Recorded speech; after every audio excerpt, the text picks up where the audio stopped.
Good day everyone, Explore ni G. Nandito tayo ngayon sa Lian, Batangas. So, di na natin patatagalin pa. Let's 5, 4, 3, 2,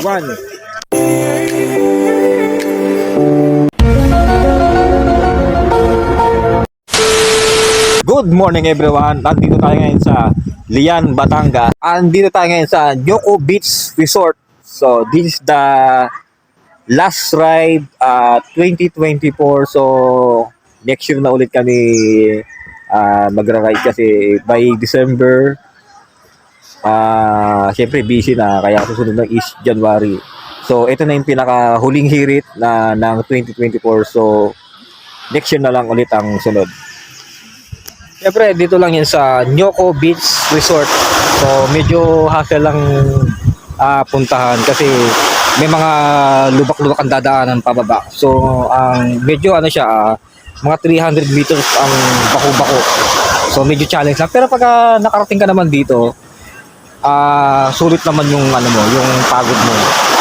Kasi yun, mawawala lahat ng stress pag nakarating ka rito sa Nyoko Beach Resort. So, syempre hindi mawawala rito yung ano namin. Syempre banding, saka yung syempre especially yung ano food trip. Hindi mawawala yung syempre. Saan ka pa?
At dito natatapos ang aming adventure. See you next year and see you later. Maraming salamat sa inyo lahat.